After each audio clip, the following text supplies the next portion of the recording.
എല്ലാവർക്കും നമസ്കാരം. പുതിയൊരു വീഡിയോയിലേക്ക് സ്വാഗതം. നമ്മുടെ അയൽരാജ്യമായ ബംഗ്ലാദേശിൽ ആഭ്യന്തര കലാപം കൊടുമ്പിരി കൊണ്ടിരിക്കുകയാണ്. അതായത് അവിടുത്തെ പ്രധാനമന്ത്രിയായ മുഹമ്മദ് യൂനിസിൻ്റെ വലങ്കയായ രണ്ട് നേതാക്കൾ ഒരാഴ്ചക്കുള്ളിൽ കൊല്ലപ്പെടുന്നു. ഒന്ന് നാഷണൽ സിറ്റിസൺ പാർട്ടിയുടെ ലീഡറായ ഉസ്മാൻ ഹാദി എന്ന പേരുള്ള 32 വയസ്സുള്ള ജിഹാദി ലീഡറും പിന്നെ ജമാഅത്തെ ഇസ്ലാമിയുടെ വനിതാ വിംഗ് ലീഡറായ ജന്നത്ത് ആറ റൂമിയും കൊല്ലപ്പെടുന്നു ഈ ഒരാഴ്ചക്കകം. അപ്പോൾ ഇതിനെ ചുറ്റിപ്പറ്റിയാണ് ബംഗ്ലാദേശിൽ ഇപ്പോൾ വലിയ രീതിയിൽ കലാപങ്ങൾ നടന്നുകൊണ്ടിരിക്കുന്നത്.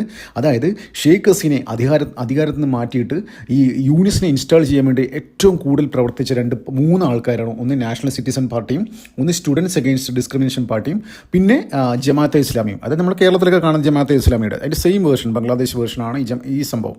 അപ്പോൾ ഇവർ മൂന്ന് പേരുമാണ് ഷെയ്ഖ് ഹസീനെ അധികാരത്തിൽ നിന്ന് മാറ്റിയിട്ട് ഒരു ജൻസി കലാപം എന്ന രീതിയിൽ അവിടെ ബംഗ്ലാദേശിൽ ഒരുപാട് സ്റ്റുഡൻസ് പാർട്ടിയുണ്ട്.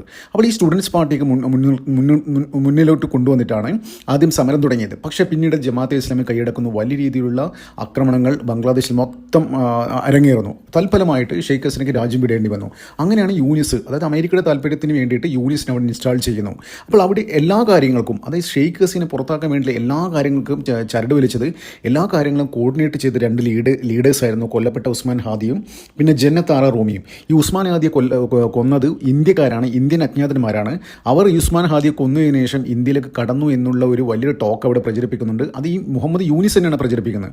അപ്പോൾ പിന്നെ ഈ കഴിഞ്ഞ ദിവസം കൊല്ലപ്പെട്ട ജന്നത്ത് ആറ റൂമി എന്ന് പറയുന്ന ജമാഅത്തെ ഇസ്ലാമിയുടെ വനിതാ വിംഗ് ലീഡർ ഹോസ്റ്റലിൽ കെട്ടിത്തൂക്കി, അത് കൊന്നിട്ട് കെട്ടിത്തൂക്കുകയാണ് ചെയ്യുന്നത്. അതിനു പിന്നിലും ഇന്ത്യക്കാരാണ് എന്നാണ് യൂനിസിൻ്റെ ആൾക്കാരനെ അവിടെ പ്രചരിപ്പിക്കുന്നത്. അപ്പോൾ ഇതുമായി ബന്ധപ്പെട്ട് വളരെ ഇൻട്രസ്റ്റിംഗ് ഒരു വാർത്ത ഇപ്പോൾ പുറത്തു വരുന്നത്, അത് ചില അന്താരാഷ്ട്ര മാധ്യമങ്ങൾക്ക് റിപ്പോർട്ട് ചെയ്യുന്നത് എന്താണെന്ന് വെച്ചാൽ, ഇപ്പോൾ ബംഗ്ലാദേശിൽ നടന്നുകൊണ്ടിരിക്കുന്ന എല്ലാ കലാപങ്ങൾക്കും പിന്നിലും മുഹമ്മദ് യൂനിസാണെന്ന് വെച്ചാൽ ഈ രണ്ട് ലീഡറും തൻ്റെ വലങ്കയായ ഉസ്മാൻ ഹാദിയെയും ജന്നത്ത് ആറ റൂമിയും കൊല ചെയ്തത് ഈ യൂനിസിൻ്റെ ആൾക്കാർ തന്നെയാണ്. യൂനിസ് പറഞ്ഞിട്ടാണ് അത് ചെയ്തത്. കാരണം എന്താണെന്ന് വെച്ച് കഴിഞ്ഞാൽ അവിടെ ഒരിക്കലും ഇലക്ഷൻ നടക്കാൻ പോകില്ല. 2026 ഫെബ്രുവരി ഇലക്ഷൻ നടക്കാൻ പോവാണ്.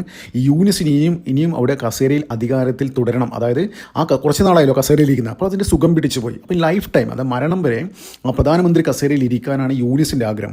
അതിനു വേണ്ടിയിട്ട് പാകിസ്ഥാൻ്റെ സപ്പോർട്ട്, അസീം മുനീറിൻ്റെയും പാകിസ്ഥാൻ ISIയുടെ സപ്പോർട്ട് തേടി എന്ന ഒരു വിവരം ചില മാധ്യമങ്ങളൊക്കെ ഇപ്പോൾ പുറത്തു കൊണ്ടുവരുന്നുണ്ട്. അപ്പോൾ അതിന് ഒരുപാട് തെളിവുകളും പുറത്തു വരുന്നുണ്ട് കേട്ടോ. അതായത് ഒരിക്കലും ഇന്ത്യൻ അജ്ഞാതന്മാർ, അതായത് ഒരു CCTV കവറേജ്, CCTV ഒരുപാട് CCTV ഇൻസ്റ്റാളേഷനിൽ ഒരു പ്ലേസിൽ പോയിട്ട് ഒരാൾ വെടിവെച്ച് കൊന്നിട്ട് സ്മൂത്തായിട്ട് പോകുന്ന ഒരു കാര്യമൊന്നും അജ്ഞാതന്മാർ ചെയ്യില്ല. അവരെല്ലാം നോക്കിയിട്ട്, പ്രത്യേകിച്ച് ഇന്ത്യക്കാരൊക്കെ എല്ലാം നോക്കിയിട്ട് ഒരു എവിഡൻസും കിട്ടാത്ത തരത്തിലായിരിക്കും കാര്യങ്ങളൊക്കെ. എവിടെയെങ്കിലും എന്തെങ്കിലും ചെറിയൊരു മൊബൈൽ ഫോട്ടോഗ്രാഫി വന്നാൽ മാത്രമേ, CCTV ഉള്ള സ്ഥലത്ത് വെച്ചിട്ട് ഒരു ഓപ്പറേഷനും ഇവർ സാധാരണ ചെയ്യാറില്ല. ഒന്നാമത് പറയുന്ന കേസ് അതാണ്. അതായത് ഇന്ത്യൻ അജ്ഞാതന്മാർ, അതായത് പല സ്ഥലത്ത് ഓപ്പറേഷൻ നടത്തിയിട്ടുണ്ട്. കാനഡയിൽ നടത്തിയിട്ടുണ്ട്, US നടത്തിയിട്ടുണ്ട്, പിന്നെ UK നടത്തിയിട്ടുണ്ട്, പാകിസ്ഥാനിൽ, അഫ്ഗാനിസ്ഥാനിൽ പല സ്ഥലത്തും നടത്തിയിട്ടുണ്ട്. പക്ഷേ ആ ഒരു മോഡ് ഓഫ് ഓപ്പറാൻഡി ഇന്ത്യൻ അജ്ഞാതന്മാരെ നോക്കിക്കഴിഞ്ഞ് കഴിഞ്ഞാൽ ഒരിക്കലും ഒരു റിമോട്ട് ഏരിയയിൽ വെച്ചിട്ട് ഇങ്ങനെ കാര്യങ്ങൾ ചെയ്യും. പക്ഷേ ഒരിക്കലും ഈ ഉസ്മാൻ ഹാദി കൊല്ലപ്പെട്ട മാതിരിയോ പിന്നെ ഈ ജന്നത്ത് ആറ റൂമിയെ കൊല ചെയ്ത് അതിനൊന്നും ഒരു ഇന്ത്യൻ കണക്ഷൻ ഇല്ല എന്നാണ് ഇവർ പറയുന്നത്. അപ്പോൾ ഒരു കാര്യം ഉറപ്പാണ്, യൂനിസിൻ്റെ ഒരേ ഒരു ലക്ഷ്യം എന്താണെന്ന് വെച്ച് കഴിഞ്ഞാൽ 2026 ഫെബ്രുവരി മാസം ഇലക്ഷൻ നടക്കാൻ പാടില്ല.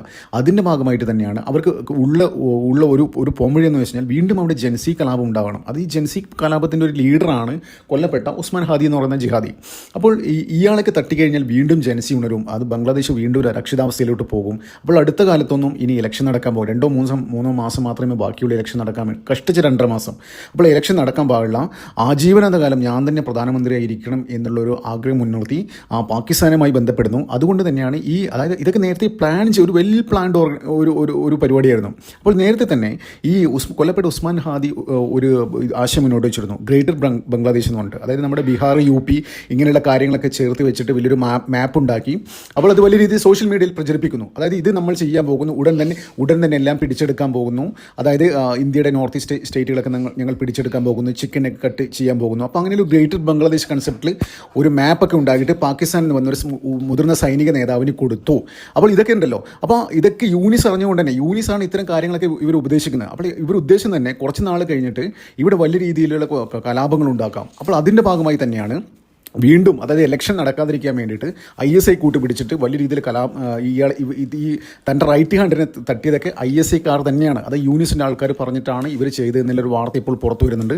അപ്പോൾ അങ്ങനെ നോക്കുകയാണെങ്കിൽ ഈ ബംഗ്ലാദേശിൽ ഇപ്പോൾ നടന്നുകൊണ്ടിരിക്കുന്ന എല്ലാവിധ ആഭ്യന്തര പ്രശ്നങ്ങൾക്കും കാരണം മുഹമ്മദ് യൂനിസ് എന്ന് പറയുന്ന ആൾ തന്നെയാണ്. അദ്ദേഹത്തിൻ്റെ അധികാര കൊതിയാണ് ഇതിന് പിന്നിലെന്നാണ് ഇപ്പോൾ പുറത്തു വരുന്ന റിപ്പോർട്ട്. പിന്നെ അത് മാത്രമല്ല, പാകിസ്ഥാൻ്റെ ആവശ്യം എന്ന് വെച്ച് കഴിഞ്ഞാൽ വലിയ രീതിയിൽ ഇപ്പോൾ ഒരു ആൻറ്റി ഇന്ത്യ ഒരു ഇത് കൊണ്ടുവന്നു കഴിഞ്ഞാൽ ആൻറ്റി ഇന്ത്യ ഒരു മൂവ്മെൻറ്റ് ബംഗ്ലാദേശിൽ കൊണ്ടുവന്നു കഴിഞ്ഞാൽ വലിയ രീതിയിലുള്ള ഗുണം അവർക്കും ഉണ്ടാകും. കാരണം എന്ന് വെച്ച് കഴിഞ്ഞാൽ ബംഗ്ലാദേശിനെ ഉപയോഗിച്ചിട്ട് ഇന്ത്യയെ അടിക്കുക. അതായത് ഇപ്പോൾ ഇന്ത്യ കൈവരിച്ച് അമേരിക്കയുടെ ആവശ്യം കൂടിയാണ്. അതായത് അമേരിക്ക ഈ പാകിസ്ഥാനൊക്കെ ചേർന്നിട്ട് ബംഗ്ലാദേശിനെ ഒരു ടൂളായിട്ട് ഉപയോഗിക്കുകയാണ് ഇന്ത്യക്കെതിരെ അടിക്കാൻ വേണ്ടിയിട്ട്. അപ്പോൾ അതിന് വലിയ രീതിയിൽ ഫണ്ടിങ്ങും പാകിസ്ഥാൻ്റെ പക്കൽ നിന്ന് ഫണ്ട് എടുക്കാൻ അഞ്ചിൻ്റെ പൈസ വരെ ഇല്ല. പക്ഷേ അമേരിക്കയുടെയും കൂടി ആവശ്യമാണ്. അപ്പോൾ ഈ യൂണിസിന് ഇൻസ്റ്റാൾ ചെയ്ത് തന്നെ അതിനുവേണ്ട എല്ലാവിധ സഹായങ്ങളും ഫൈനാൻഷ്യൽ ഫണ്ടിങ് എല്ലാം ചെയ്തിരിക്കുന്നത് അമേരിക്ക തന്നെയാണ്, ഒരു സംശയമില്ല.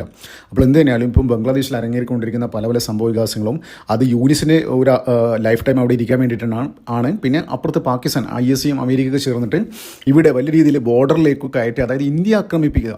അതായത് അവിടെ വലിയ രീതിയിലുള്ള ഒരു ആൻറ്റി ഇന്ത്യ ഒരു ആംബിയൻസ് കൊണ്ടുവന്നിട്ട് ബംഗ്ലാദേശികളെ മൊത്തത്തിൽ ഇന്ത്യക്കെതിരെ തിരിക്കുക, ഒരു യുദ്ധമുണ്ടാക്കുക. അതായത് ഒരു വെപ്പൺ ഉപയോഗിച്ചിട്ടുള്ളൊരു യുദ്ധത്തിലേക്ക് തന്നെ ബംഗ്ലാദേശിനെ തള്ളിവിടുക, അത്തരത്തിലാണ്. അപ്പോൾ ഇത്ര വലിയ രീതിയിലുള്ള പ്രസംഗങ്ങളും കാര്യങ്ങളൊക്കെ ഇപ്പോൾ സോഷ്യൽ മീഡിയയിൽ വലിയ രീതിയിൽ പ്രചരിപ്പിച്ചുകൊണ്ടിരിക്കുകയാണ്. അത് ഇന്ത്യക്കെതിരെ, അത് അതായത് കഴിഞ്ഞ ദിവസം ഒരുത്തൻ പറയുന്നിട്ടോ വലിയ രീതിയിൽ ഒരു മൊല്ലാക്ക പ്രസംഗിക്കുന്ന കേട്ടോ. അതായത് നമ്മൾ ഇന്ത്യയും ബംഗ്ലാദേശ്, അതായത് ബംഗ്ലാദേശ് വിചാരിച്ചു കഴിഞ്ഞാൽ ഇന്ത്യയെ പട്ടിണിയിലാക്കാൻ പറ്റും. അതായത് ബംഗ്ലാദേശ് വിചാരിച്ചു കഴിഞ്ഞാൽ ബംഗ്ലാദേശിൽ നിന്ന് ഇന്ത്യയിലേക്ക് ഒഴുകുന്ന മണി തടയും. അപ്പോൾ അവിടെ ഇന്ത്യക്കാർ പട്ടിണി കിടന്ന് മരിക്കും എന്നൊക്കെയാണ് ഈ മദ്രസ പൊട്ടന്മാർ അവിടുത്തെ ജനങ്ങളെ പറ്റിക്കാൻ വേണ്ടിയിട്ട്. അത് വലിയ രീതിയിൽ റീൽസും ഇതിലൊക്കെ ഓടിക്കൊണ്ടിരിക്കുകയാണ് അത്തരം വീഡിയോകളൊക്കെ. അപ്പോൾ അതെന്ന് വെച്ച് കഴിഞ്ഞാൽ അവിടുത്തെ ജനങ്ങളെ പറ്റിക്കാൻ വേണ്ടിയിട്ടാണ്. അവർക്ക് ബേസിക്കലി മദ്രസ വിദ്യാഭ്യാസം മാത്രമേ ഉള്ളൂ ഇവന്മാർക്കൊക്കെ. ഇപ്പോൾ ഒരുപാട് വീഡിയോകളൊക്കെ വരുന്നുണ്ട് ഈ കലാപത്തിൻ്റെ മറവിൽ എല്ലാ കടകളൊക്കെ കൊള്ളയടിക്കുക, എല്ലാം ഈ ഒരുപാട് ബംഗ്ലാദേശിൻ്റെ ആൻറ്റിക്കായിട്ടുള്ള ഒരുപാട് സംഭവങ്ങളൊക്കെ കടത്തിക്കൊണ്ടുപോകുക. കഴിഞ്ഞ ദിവസം ഇതൊക്കെ ഉണ്ടായിരുന്നു, വലിയ ഒരു ഹാർമോണിയൊക്കെ, വലിയ എത്രയോ വർഷം പഴക്കമില്ല ഹാർമോണിയൊക്കെ എടുത്തിട്ട് ചില ജിഹാദികളൊക്കെ ഇങ്ങനെ പോകുന്ന വീഡിയോകളൊക്കെ വലിയ രീതിയിൽ പ്രചരിപ്പിച്ചുകൊണ്ടിരിക്കുകയാണ്. അപ്പോൾ ഇതൊക്കെ കാരണം, അതായത് അവർ അത്രത്തോളം ബ്രെയിൻ വാഷ് ചെയ്ത് വെച്ചിരിക്കുകയാണ് ഇന്ത്യക്കെതിരെ. വലിയ രീതിയിലൊരു ആൻറ്റി ഇന്ത്യ ഇത് അവരെ ബ്രെയിനിൽ ഇഞ്ചെക്ട് ചെയ്ത് വെച്ചിരിക്കുകയാണ്. ഇപ്പോൾ കഴിഞ്ഞ ദിവസം ഒരു വാർത്ത പുറത്തു വന്നിരുന്നു, അതായത് ഇന്ത്യ ആക്രമിക്കാൻ വേണ്ടിയിട്ട് ഇന്ത്യൻ ബോർഡർ ക്രോസ് ചെയ്യുന്ന എത്ര കിലോമീറ്റർ ക്രോസ് ചെയ്ത് വന്ന രണ്ട് ബംഗ്ലാദേശി പൗരന്മാരെ BSF വെടിവെച്ച് കൊന്നു എന്നുള്ളൊരു വാർത്ത കഴിഞ്ഞ ദിവസം ഇന്നാണ് പുറത്തു വന്നത്. അപ്പോൾ ഇതൊക്കെ ബ്രെയിൻ ഇങ്ങനെ ഇഞ്ചെക്ട് ചെയ്ത് കൊടുത്തിട്ട്, അതായത് ഇന്ത്യക്കെതിരെ വിഷം കലർന്ന പല കാര്യങ്ങളും അവരുടെ ബ്രെയിനിൽ ഇഞ്ചെക്ട് ചെയ്തിട്ട് നേരെ ഇന്ത്യക്കെതിരെ പോരാടാൻ വേണ്ടി അവരെ ആക്കുകയാണ്. അപ്പോൾ ഈ വിവരമില്ലാത്തവന്മാർ ബോർഡർ ക്രോസ് ചെയ്തിട്ട് ഇന്ത്യയിലേക്ക് വന്നിട്ട് എന്തോ ചെയ്യാൻ പൊട്ടിത്തെറിക്കാനുള്ള പ്ലാനാണെന്ന് തോന്നുന്നു. അപ്പോൾ അവന്മാരൊക്കെയാണ് BSF വെടിവെച്ച് വന്നത്. അപ്പോൾ ഇത്തരത്തിൽ വലിയ രീതിയിലുള്ള പാകിസ്ഥാനിൽ ഇതിൽ ഭയങ്കര ഹാപ്പിയാണ്. ഇപ്പോൾ ബംഗ്ലാദേശിൽ നടന്നുകൊണ്ടിരിക്കുന്ന കാര്യങ്ങൾ വലിയ രീതിയിൽ ഹാപ്പിയാണ് പാകിസ്ഥാൻ. കാരണം എന്ന് വെച്ചാൽ അവരതിന് ഫ്യൂൽ ചെയ്യുന്നുണ്ട്. അവർക്ക് അതിന് അമേരിക്ക വഴി ഫണ്ട് ഇറങ്ങുന്നുണ്ട്. കാരണം എന്ന് വെച്ചാൽ അതുവഴി ഇന്ത്യയിൽ എന്തെങ്കിലും പ്രശ്നം ഉണ്ടാക്കിയിട്ട് അവിടുത്തെ പൊളിറ്റിക്കൽ സിറ്റുവേഷനൊക്കെ മാറ്റാം, അവരെ ശ്രദ്ധ തിരിക്കാം. അതായത് അതൊക്കെയാണ് അവരാഗ്രഹിക്കുന്നത്. പക്ഷേ നടക്കാൻ പോകുന്നില്ല ഒരു കാരണവശാലും. ഈ ബംഗ്ലാദേശ് എന്ന് പറയുന്ന രാജ്യം ഇന്ത്യയുടെ രോമത്തിൽ പോലും തൊടാൻ പറ്റില്ല എന്നുള്ള കാര്യത്തിൽ ഒരു സംശയമില്ല. കാരണം വെച്ചാൽ ഇപ്പോൾ അമേരിക്ക വിചാരിച്ചിട്ട് പോലും ഇന്ത്യയുടെ ഗ്രോത്ത് തടയാൻ പറ്റില്ല, ഇന്ത്യയിൽ ഒരു ചുക്കും ചെയ്യാൻ പറ്റില്ല. അതായത് ഈ അമേരിക്കയിലെ ഈ CIA ഉദ്യോഗസ്ഥന്മാരൊക്കെ ഇവിടെ ഇറക്കിയിട്ട് വലിയ രീതിയിൽ, അതായത് നരേന്ദ്രമോദിയൊക്കെ വധിക്കാൻ തക്ക രീതിയിലുള്ള കാര്യങ്ങളൊക്കെ ബംഗ്ലാദേശിൽ ഇതാക്കിയെന്നൊക്കെ പ്ലാൻ ചെയ്തിട്ടുണ്ടായിരുന്നു. ഒന്നും നടന്നില്ല, ഒരു ചുക്കും നടന്നില്ല.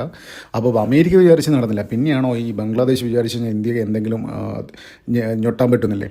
അപ്പോൾ എന്ത് തന്നെയാലും ബംഗ്ലാദേശ് ഇപ്പോൾ നടന്നുകൊണ്ടിരിക്കുന്ന പ്രശ്നങ്ങൾക്ക് മെയിൻ കാരണം ഈ മുഹമ്മദ് യൂനിസിൻ്റെ അധികാര കൊതിയാണ്. അതുകൊണ്ട് അതിനുവേണ്ടി തന്നെ വലിയ രീതിയിൽ കലാപം ഉണ്ടാക്കാൻ വേണ്ടിയിട്ടാണ് മുൻകൂട്ടി നിശ്ചയിച്ച രീതിയിൽ തൻ്റെ വലങ്കൈകളെ കൊന്നു തള്ളിയത്. അപ്പോൾ ഇന്ത്യൻ അജ്ഞാതന്മാരല്ല എന്ന ചില വിവരങ്ങളാണ് ഇപ്പോൾ അന്താരാഷ്ട്ര മാധ്യമങ്ങളൊക്കെ കൊടുക്കുന്നത്. നമുക്ക് വരുന്ന ദിവസങ്ങളിൽ ഇതിനെക്കുറിച്ചുള്ള കൂടുതൽ വാർത്തകൾ പുറത്തു വരും, നമുക്ക് നോക്കാം.